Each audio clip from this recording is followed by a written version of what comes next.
Hey everyone, welcome to the Get Your Life Together Girl podcast, the ultimate blueprint to self-love and inner peace. I'm your host, Danielle Van. As a cognitive behavioral therapist, life coach to women, meditation teacher, and author, I've spent my life studying and learning from the stories that make us human. It's my passion and goal to help you shift your mindset and create a lifelong revolution to help you reach your greatest potential. As the calendar has moved to yet another new year, many rest their hopes and desires on creating something new for themselves. While this intention is beautiful and often needed, for most, a new year does little to help them leave their feelings of being stuck or triggered in the past, and rightfully so. As we focus our attention on resolutions and kicking this year's tail, I sat down with Britt Frank, the psychotherapist who literally wrote the book on being stuck in your life, to help us see ourselves in a new light. In an open and honest conversation about triggers, feeling emotionally stuck, Britt Frank shares the deep lessons she learned from her own stuckness from past trauma and ways that we can identify what's working for us and what's not. If you want to make this the best year yet, you first have to identify where you are, what you want, and if you're willing to process it. This conversation kicks off the new year in a way that shows each of us that anything is possible once we witness and identify where we are. I do want to warn you, there is language that is not suitable for children. The Get Your Life Together Girl podcast starts right now. I'm so excited to have you on today. We are going to be talking about the science of being stuck, and we're talking triggers. Both things that I know I hear in my office, in DMs and emails, things that really cause us to really hold ourselves in place. And I really have the expert in both of those things with me today. Britt, thank you for being here. I'd love for you to introduce yourself and tell us a little bit more about who you are. Thanks for having me on. I've been looking forward to this. So my name is Britt Frank, and I'm a psychotherapist and a trauma specialist. And my first book, The Science of Stuck, just came out in 2022. And I really focus on trauma, the brain, the central nervous system. But all of that sounds really scary and really heady. And not everyone feels like they have trauma, but everyone knows what it's like to be stuck. I certainly do. I was a drug addict, codependent, relationship addict, eating disorders, OCD. I mean, just a long list of DSM things. And so I have learned this both, from the client side and from the clinical side. Which is what it takes, right? I think the best therapist, the best coach of any kind are those that have walked the path, because we can see it, we feel it, we understand it from all perspectives. So let's dive right in. I don't know, I'm sure you probably do too, but I hear the word trigger nearly every single day in session. Let's break down what triggers are. We know that there's different triggers emotionally, mentally, we have physical triggers a lot of times. Let's dive in. Where do you want to start?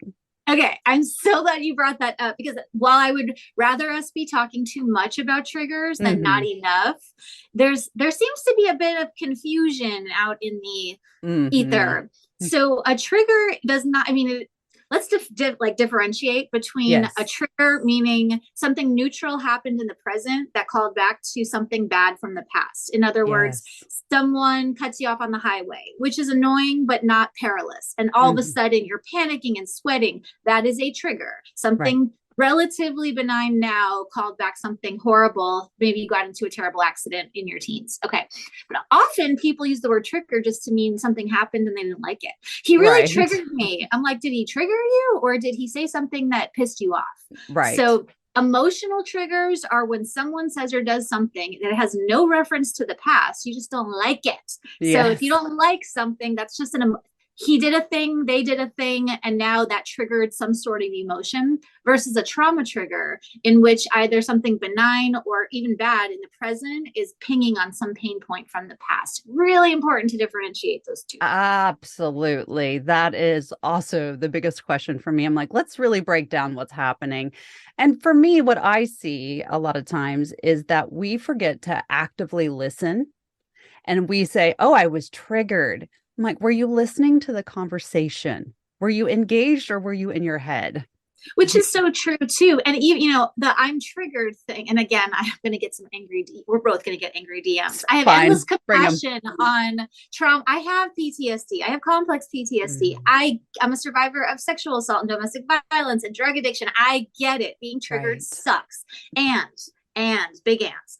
Our triggers, unless we're being actively abused, that's a whole different conversation. Unless we're being actively abused, my triggers are not my partner's responsibility. Now, again, my partner is a loving, caring, kind, compassionate person who does not want to intentionally set off one of my myriad of pain points, but my triggers are on me to manage. I can't ask everyone in my life to tiptoe around me by saying, well, that triggers me and that triggers, that's fine. But if going to a party triggers me, then I need to not go. I need to not expect everyone to not have the party. If loud music triggers me, it's my responsibility not to go to a concert. It's not my partner's responsibility not to go to the same concert. So it's important to know those are our, assuming we're safe, that we have resources, that we have access to choices, our triggers are ours to manage. Bum, bum, bum.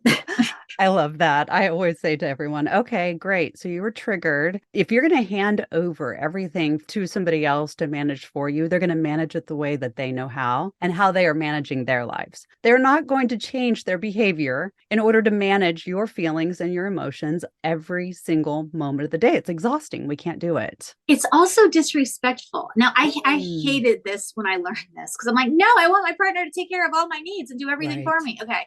You cannot be parented and partnered respectfully by the same person.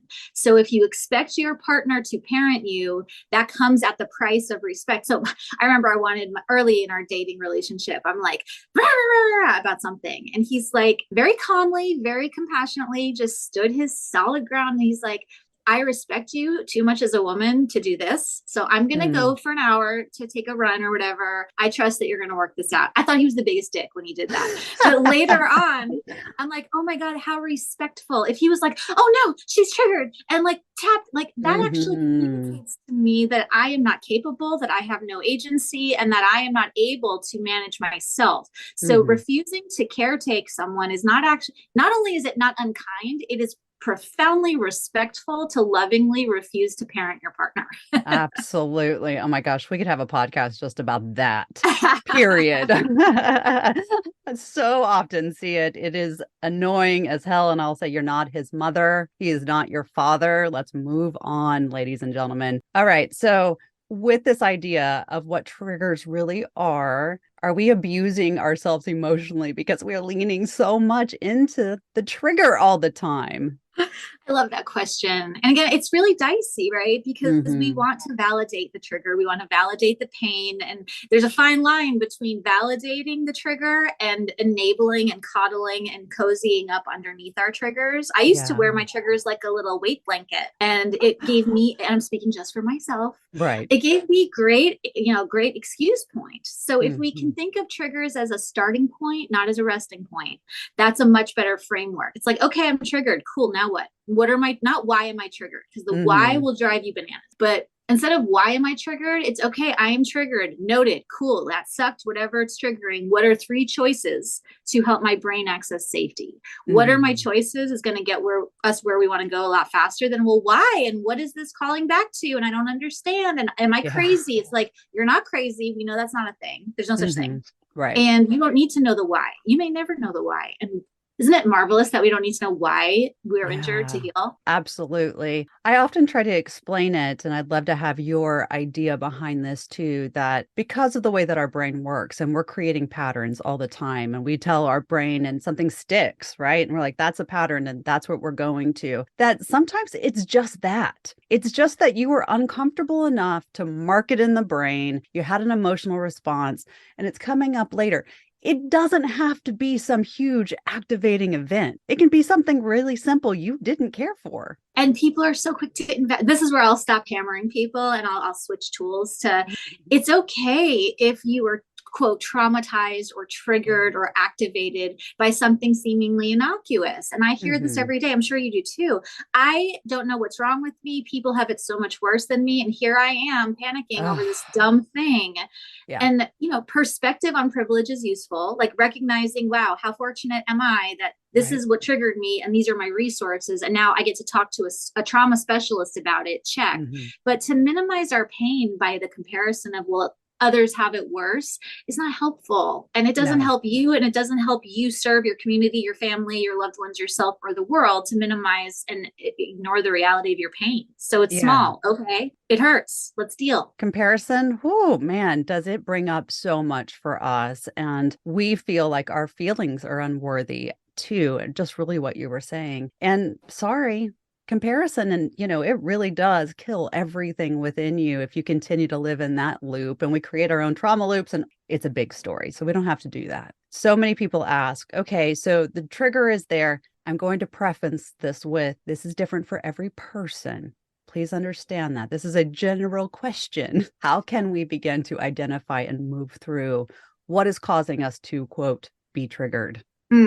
So you can't figure out the origin and the analysis and the why while you're in the injury. And a lot of people will come in the middle of a panic episode and be like, why am I panicking? And what's my attachment style? And what's the family of origin wound? I'm like, your brain's on fire right now. So like if we were in a burning building, we're not going to sit down on the couch and analyze why the fire started. It's like, let's get out of the building first. Let's put the fire out.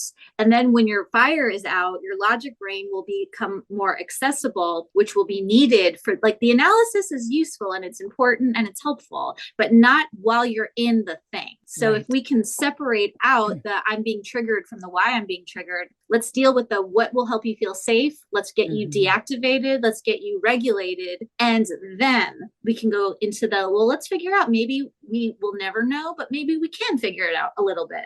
But when we try to stick the why in the middle of the fire, it's not going to go well. Right.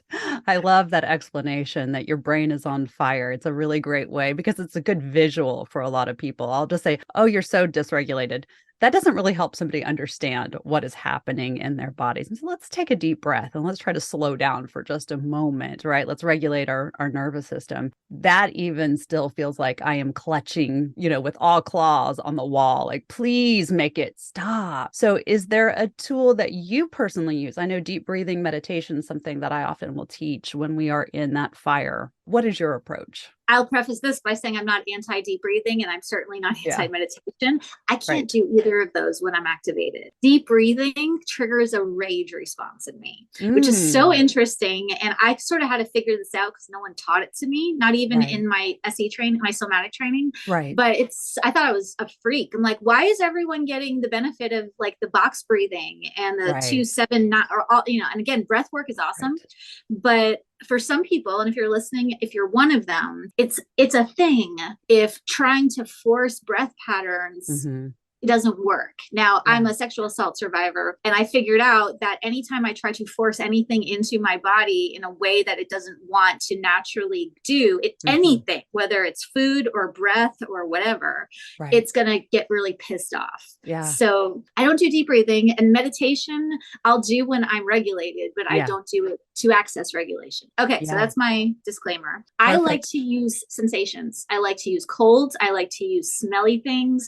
I have like fidgets and sand things, but I go straight to, I try to get out of my head and into my senses, because if I'm smelling something, that tells my brain I'm safe. If I'm squeezing something, that puts my head where my feet are. And if my feet are in a time and place that's safe, having something to touch, to taste, to smell, to squeeze, to push on, those are my go-tos for regulation. My brain's on fire.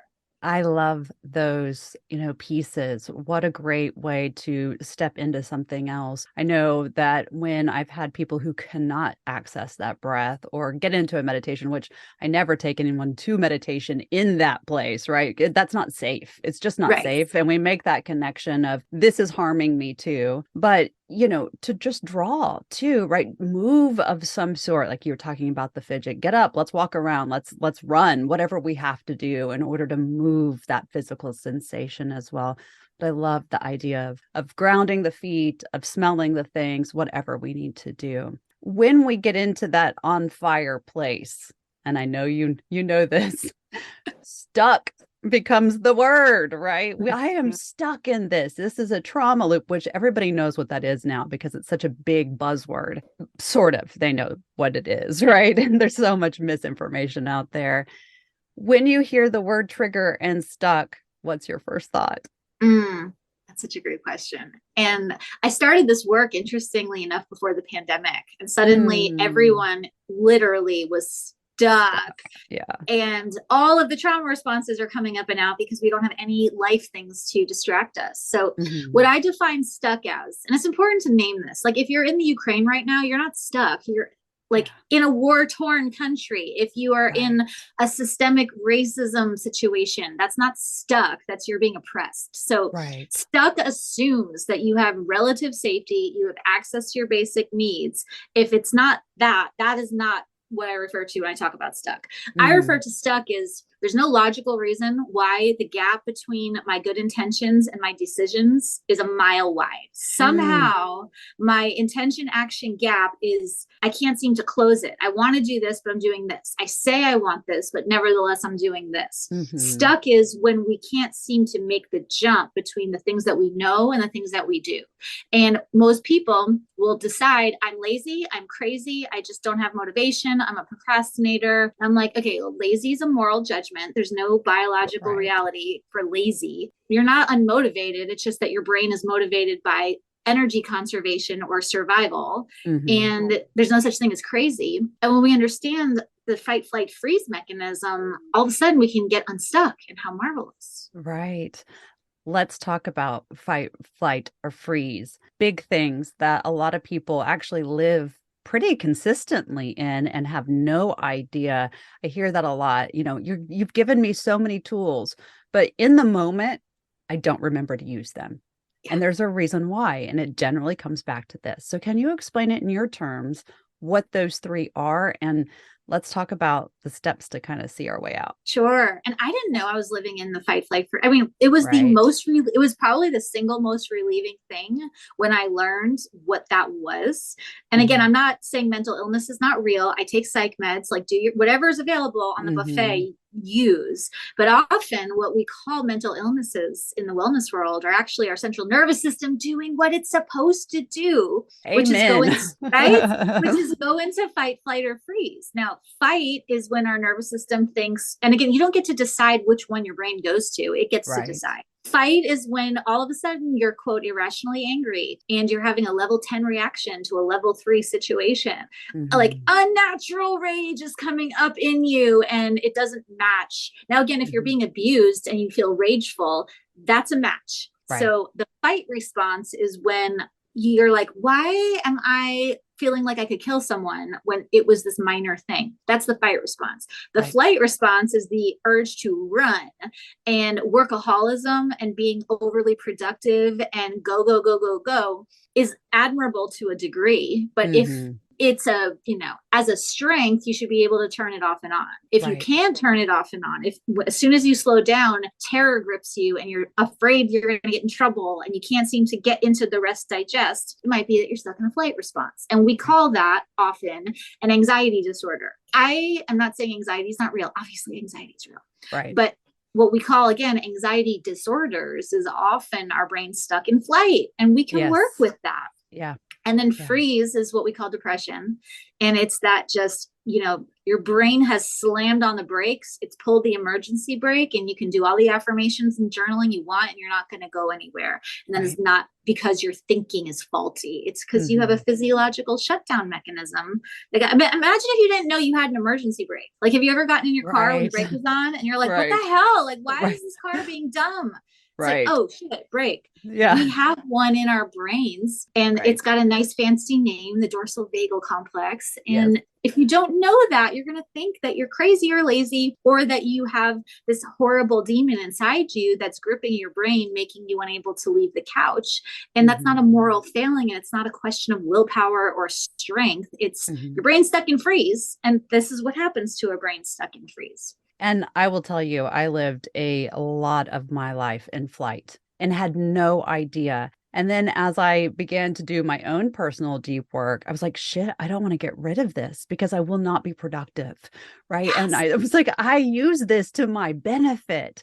And then I learned, oh, you could actually be productive and not live like this. It took a long time to get adjusted to that. And I know a lot of women struggle with that because they're like, I don't want to move this out of the path that I'm in. Because what if I fail? What if you do? What you're doing to your body and your brain right now is not healthy. And that's the big thing. The other thing that I personally see a lot of is when people are in these three areas, they think that there's only one area. Like, I'm just caught in freeze. Well, no, you're actually riding the wave of all three. The riding the wave phenomenon. Yeah, Well, that's yeah, when you are so fried from working and burning yourself, from every angle. Nevertheless, you're so exhausted you can't move. The right. wired and tired. It's like it's kind of both at the same time. Yeah. And we don't get to pick which one. And then I'm ragey because I'm sleep deprived and Hmm. totally fried. And now I'm either pissed off or I'm crying or I'm depressed and sleepy and tired or I'm in go mode. And that can all Hmm. happen in the span of an hour. And it's Right. very scary if you don't know that's what's happening. And it's very dysregulating to your partners and your children too, right? That becomes a family situation or a relationship situation where they're like, you are crazy and it's too much work. I don't know what's going on with you. You fix this. Nothing wrong with you. It's the way that you are actually using your survival at this point. And that I love that you said that because we also want to not equate an explanation with an Yeah. excuse. Hmm. Right? Like my trauma responses were pretty pathological. Like they were, I was using drugs and I was a Right. manipulator and I was textbook crazy girl. There's no such thing as crazy, but you could Right. have easily filed me under that category. It's not an excuse that my brain's on fire. That explains it. But we Right. want, just like we want to tease out the why from the put the fire out, we Right. want to tease out that my explanation is not an excuse for me to do this to my family, to my loved ones, and to my friends. It's great when our loved ones will partner with us in creating supportive conditions. But Right. again, your triggers are yours to manage. And I hear a lot from people that are like, well, I expect loud noises trigger me in the morning. So everyone needs to tiptoe until I am awake. That's not valid. It's your CPTSD or complex post-traumatic stress does make it difficult for you in the morning. So maybe Hmm. we get you some noise canceling headphones to put on when you wake up. Maybe you take 5 minutes in the bathroom and just sort of ground yourself before you walk into your day. Maybe you let Hmm. your kids know that you're not going to be available for the first half hour of the day. But it is not your environment's responsibility to adjust its entire way of being and doing because Hmm. we have triggers again. Right. So explanations are not, it's, oh, my brain's on fire, therefore I'm an asshole. It's like, no, that's not, that doesn't really fly. That doesn't work. No. Yeah. I love that you brought up the noises in the morning. That is very prevalent in a lot of people who have experienced abuse. Mm-hmm. And they really struggle to understand. Well, I don't want to react that way. You guys, this is brain. This is all brain. This is the brain trying to say, this is not a safe moment for you, even if it is a safe moment.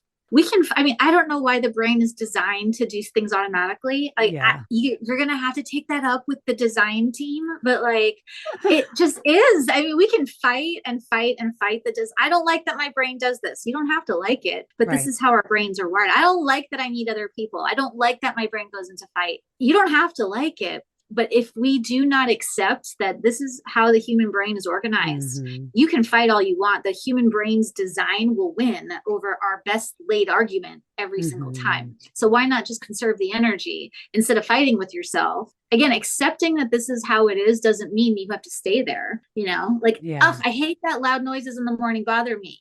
Okay, that's cool, valid. Yeah. What are you going to do about it? What do you choose? What are your choices? What can you do to Hmm. support? I'm not healed. I've just figured out, certain things don't bother me the way they used to. Others bother me at the same level. Other things bother Hmm. me worse. And I've made accommodations to the degree that I'm able to kind of work with my brain's design instead of fighting with it all day. And I think it's always important to know that the word healed So often women will come in and say, I just want to be healed. I want to forget this. I want to just move on and create this new life. And I'm like, okay, fantastic. But we need to have some real conversations real quick about healed and what that means.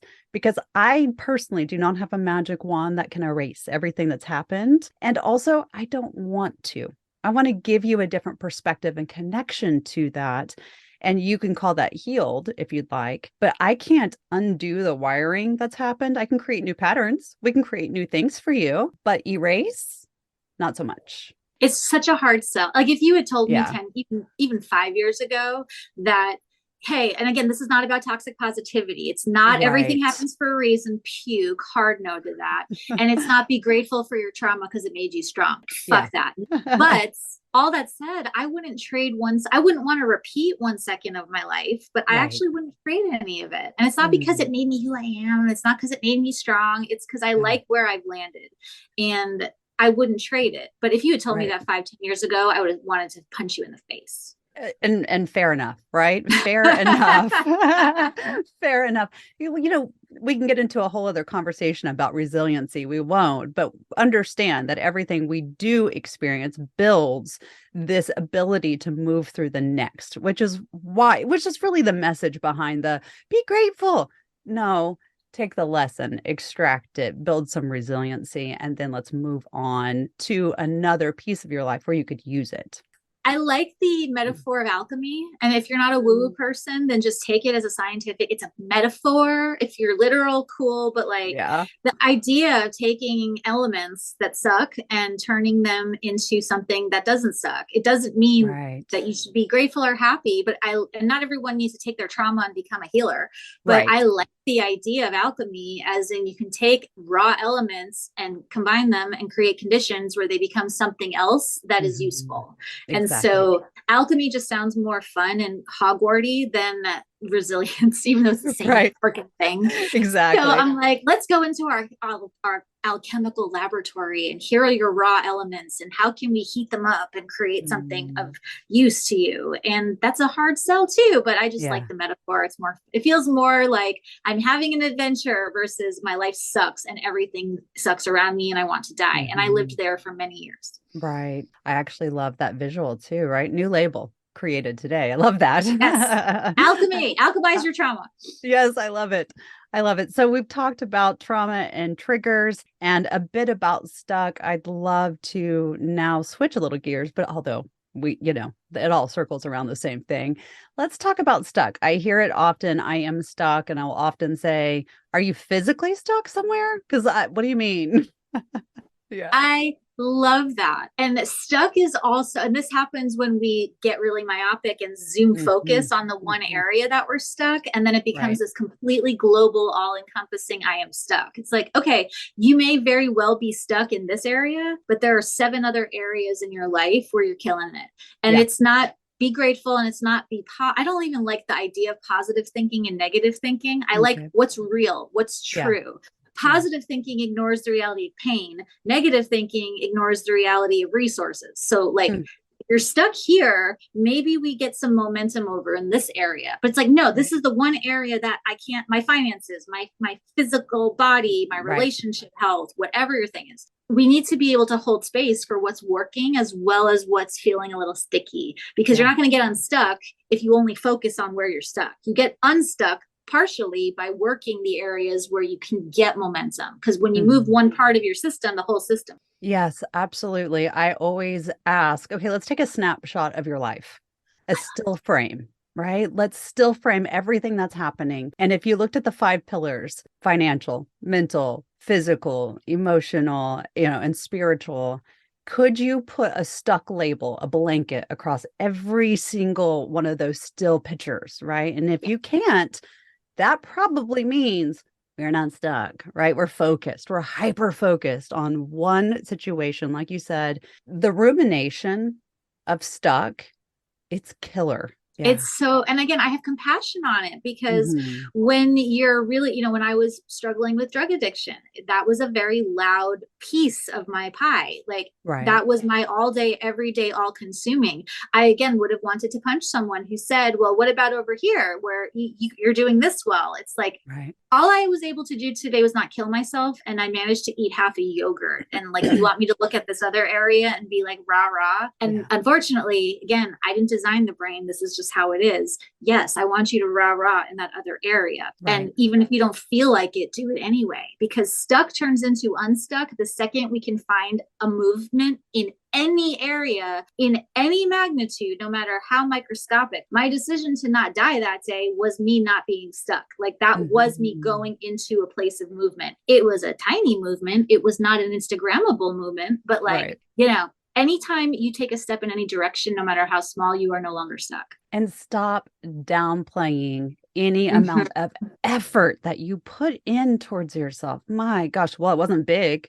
It didn't, create $1 million. Who the hell cares? Did you get out of bed today? I did. Let's cheer for that, right? Were you able to get dressed today? Yes. Damn, that's awesome. That is one part that really bothers me because I think we've created, especially on Instagram and TikTok, that everything has to be this loud, big movement in Mm-hmm. your life. If your brain is on fire, those loud, big movements are going to set you more on fire. So can we just smallest effort? And I love what you said about celebrating, because this is a really big deal. If you don't Mhm. celebrate those little tiny micro movements, you're not going to encode them in your brain, and Right. it's like they didn't happen. That's leaving money on the table.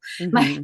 my husband was a naval officer, and he's generally a fairly functional, healthy person, and so he was understandably confused when I had a really big win where I put my laundry from the machine to the dryer to the basket to the closets and the drawers all within the span of like 3 hours. And I Yeah. was like dancing around the house. I ordered DoorDash donuts. I'm like, anyone who's ever struggled with depression knows that's a big Hmm. effing deal.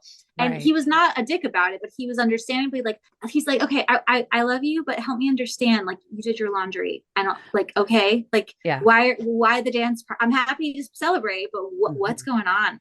Like, if I don't not just celebrate it and validate it, but make it big, my brain Right. is not going to get the dopamine it needs to do the bigger things on my chart. So Right. celebrating is not just like a saccharine, mushy, gushy, it's Hmm. a brain hack, and it will give you the flood of chemicals you need to go for those bigger things. Yeah, Refusal to celebrate the small things keeps your tank empty. And then you that's right. wonder why we can't get to those bigger wins. So Yeah. not just validate, celebrate the crap out of them. I spend about 3 hours of my day with everyone that I work with as they check in. What are your three? I end the podcast that way, right? Like, what are your three things that really light your soul on fire? What are the three things that you can actually find deep gratitude and celebration for?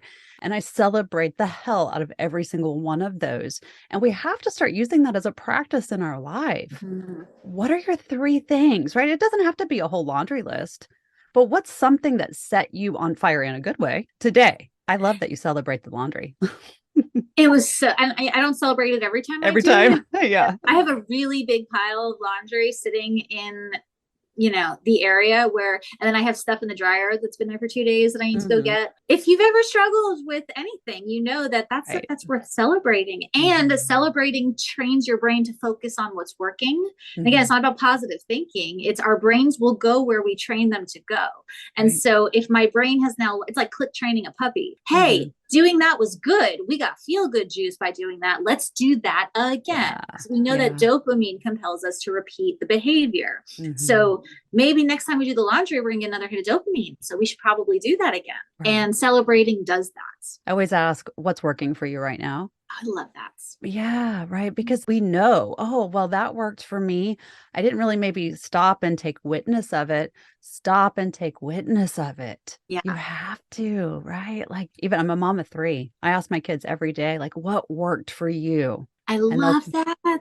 I mean, let's get our brains in that focus, right? How cool though that your kids are learning that. I mean, did you learn as a kid to Oh, hell celebrate no. yourself? Oh No, God, that's no. ego. That's Yeah. narcissistic. Yeah. Like, Yeah. no, no, no, no, no. Like, imagine our lives if we had been trained in this mindset as little people.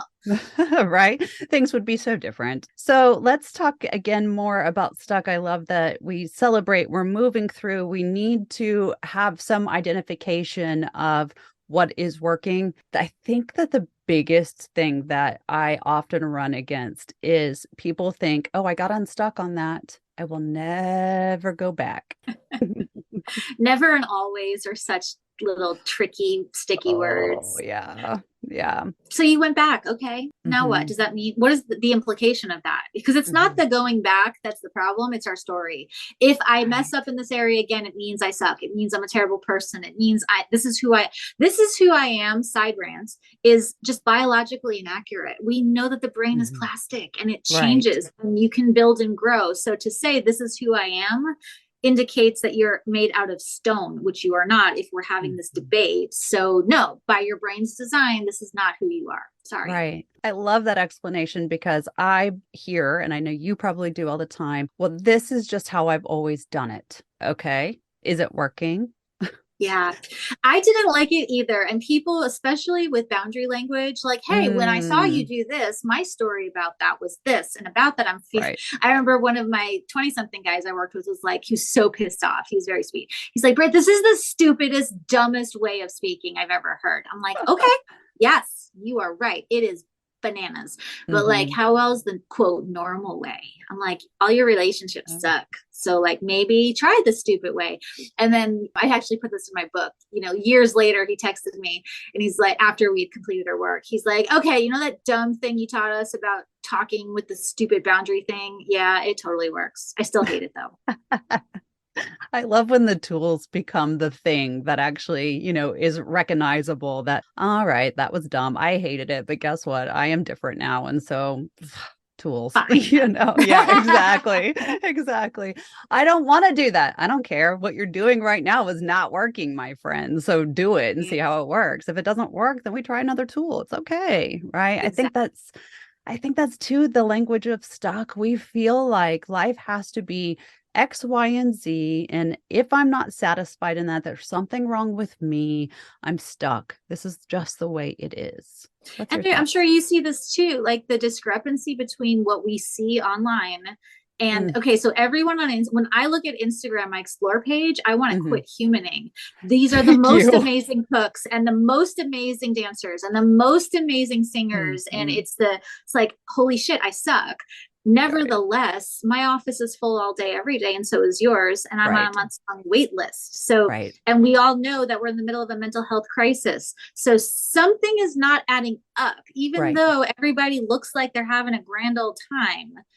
Something's amiss. So again, I celebrate people who are excellent at their craft. And what I've had to begrudgingly reconcile is like, that person deserves to be that good because they have spent their entire life from early childhood spending 10 hours a day doing that thing. Right. Do I want to give up my life to spend 10 hours a day to be good at that thing? I do not. I just want to have the level of excellence that they do without the work.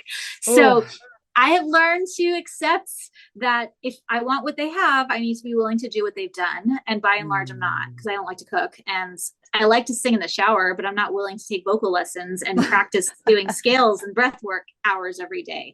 So, okay, fine. Instagram, Facebook, TikTok, all the things, right? You guys, we're seeing the snapshot, the best piece of an edited moment. And that's the biggest part right there, the edited moment.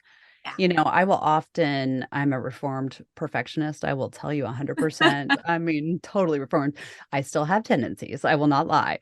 But for me, if I'm going to put a video up on Instagram or have a conversation or whatever, there's that deep feeling of, oh shit, it's not good enough. Right. And we all struggle through that. And you don't know that dancer hasn't left the studio and gone to one of our offices after this, right? It's not perfection. It's just not. It's super not. And I know for my videos, and I know I'm not alone, the people who are just like, I just woke up and click and did my video. It's like, okay, like I'm casual. like my I'm casual in my car videos. I have parked in 6 different places. I'm looking for the light. I'm making sure that I've adjusted things. I've re-recorded it 7 times because I sound like a jackass.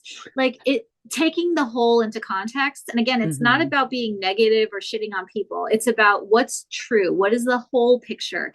Negativity ignores the whole picture. Positivity ignores the whole picture. Stuckness ignores the whole picture. So if we can pan out and look for not just what's good, but what's the whole, we're going to feel better. Right. I would rather see you in neutral than I would rather see you on either end of these scales that we have, right? I'd rather see you kind of, okay, I'm observing, I'm checking this out. I'm not sure what I'm feeling, rather than trying to jump from one to the other. Because guess what? Your brain doesn't work like that. It just doesn't. You're not going to be screaming and angry and then 4 seconds later on the highest, hit of positivity. If you are, please come see one of us, right? But, you're just not going to do it in a normal. I'd rather see you get to a neutral place outside of the triggers, outside of the stuckness. Amen to that. Same thing with like the body positivity movement. Body neutrality is and as someone who's had an eating disorder for decades, I don't always feel positive about my body, but if I can keep myself in neutral, that prevents the giant swings of all of the shenanigans that I used to live with day in and day out. So neutrality gets a bad rap. It's not boring. Neutral is a very peaceful place. It can be. Yeah. Can you give us a tool that you use to help someone identify their stuckness? So that's an interesting question because I actually don't. Okay. Like I don't. It's like, where do you think you're stuck? Yeah. If someone came to me and said, "Am I stuck?" I would say, "I don't know. Are you?" And how do you know? And again, like it's a really obnoxious way of being. And I think there are coaches that people and therapists that their thing is to help people. And I'm not saying I never help people identify, but generally I hesitate to, because if I tell you where you're stuck, I have now become a parent in your system. And who am I to tell you that you should be doing, just because you can be doing better in that area doesn't mean you should or even want to be. So, you could say that I'm stuck with the cooking thing, but if a therapist said to me, you seem really stuck in this area, I'd say, F you. So the question is not just where are you stuck? It's, are you okay with being stuck? Because you might be. And where do you want to expend your energy resources? We only have so much bandwidth every day. So it's so I'll give you a tool, because I do obviously use tools, but it's really important to me that I don't prescribe symptoms or diagnoses, or like I did have a client who's like, well, I just really want to have an understanding of a diagnosis. I'm like, great, here's a DSM, so I'll go through it with you, but I'm not going to sit here and tell you what your thing is, because who am I to do that? Okay, all that to say, tools. All right, one of my favorite tools that I use is a chessboard. And if you I have this in my book too, and if you think of your life like a chessboard and just put circle, make it a checkerboard because it's easier, just a bunch of circles.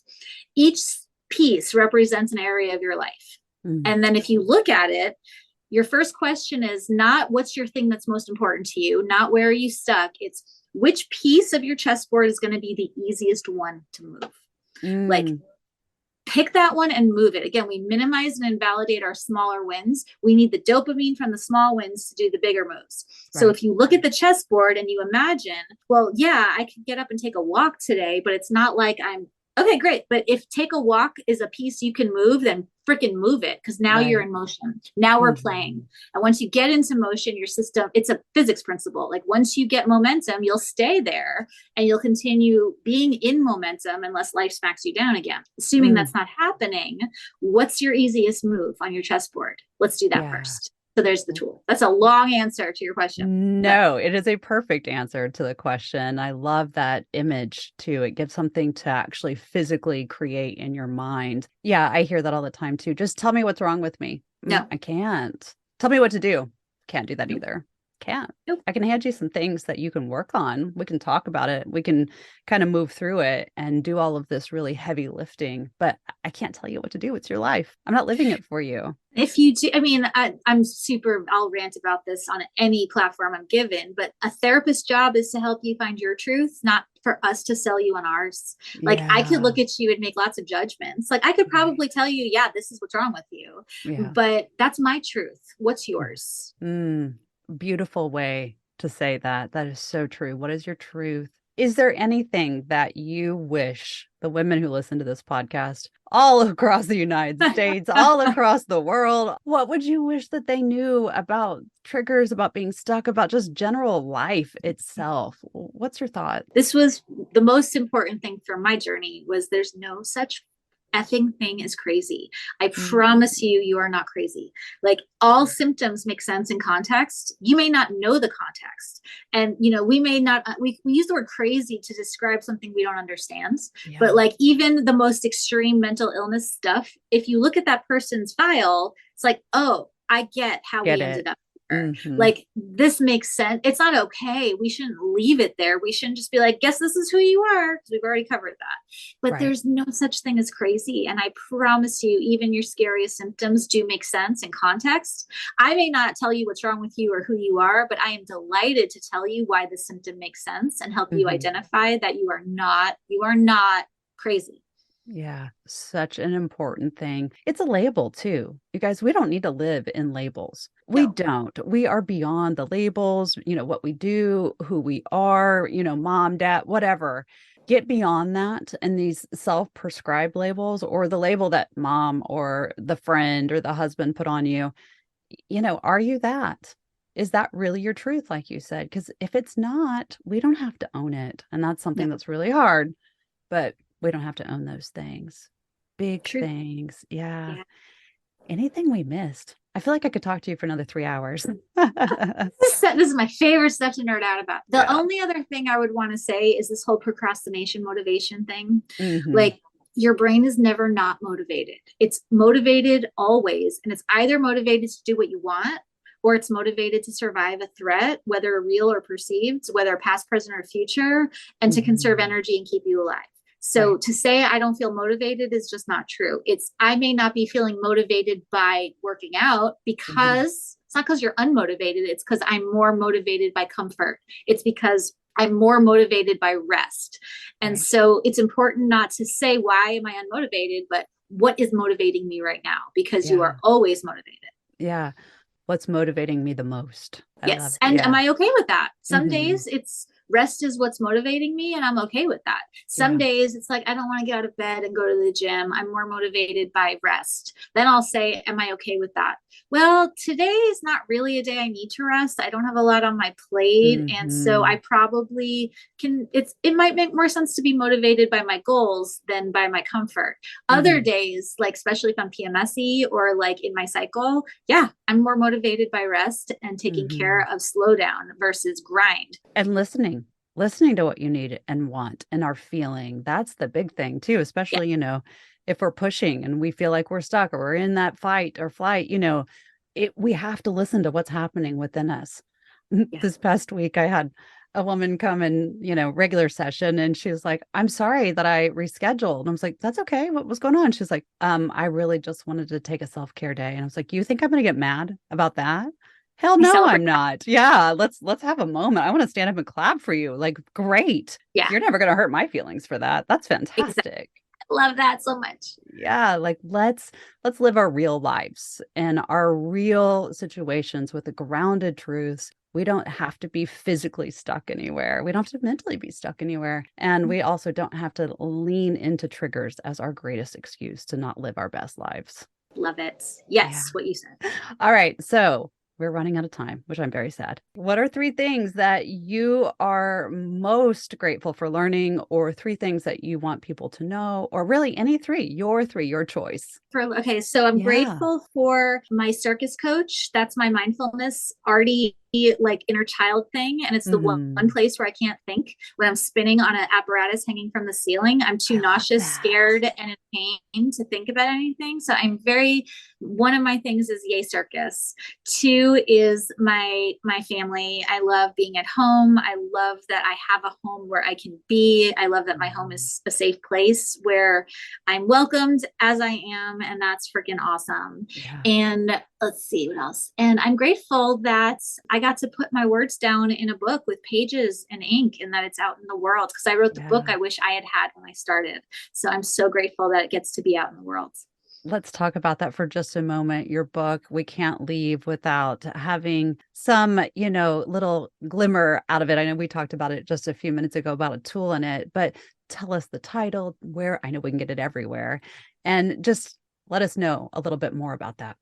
Yeah, so the book's called The Science of Stuck, and you can buy it wherever you buy books. And when I was going through my stuff, I did not want to read the giant stack of self-help books I had on my nightstand, and I'd look at it and feel crappy. So my book is basically, here are the bottom lines. It's the Cliff's Notes. Like, I've read all the books at this point, not all of them, but Yes, as a therapist, I've read a lot of books. Here's like my show and tell. Here, it's not like, here's Britt's thoughts on life. It's like, hey, everybody, listen, I've read 30 self-help books about anxiety. Here's what I think is the most important 5 bottom lines. And here are tools that you can do in 5 minutes or less. It's not a book that you need to like sit and invest and read. Leave it in your bathroom. And when you sit down to pee, flip it open to any page and you're going to get a bullet point and a tool. So it's a very user-friendly guide. Yeah. Sounds like it needs to be on my nightstand. I love it. I love it. We all therapists have this stack of self-help books, right, you guys? And people ask, have you read all this? No, I haven't. Nope. No. Sorry. I have real life things I got to do too, right? I love it. And is there a way that people connect with you?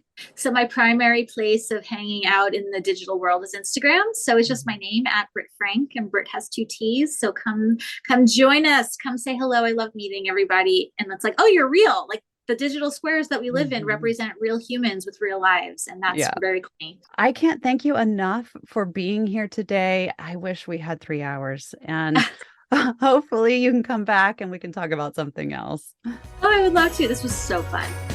What a brilliant conversation. I can't thank Britt enough for coming and spending time with us. You can follow her on Instagram at Britt Frank, and it's BRITT Frank. You can also purchase the book, The Science of Stuck, at all major retailers and online. Thank you so much for listening to the Get Your Life Together Girl podcast. If you've enjoyed these tips for bettering your life and are seeking daily inspiration and additional tools and tips, follow me on social media at Get Your Life Together Girl on Instagram, Facebook, or TikTok. You can also visit the show notes, blog, and my website at getyourlifetogethergirl.com. Please feel free to share this episode with friends and family members who you believe this will help, as this spreads our message to anyone who needs it most. Until next time, be kind to yourself and others.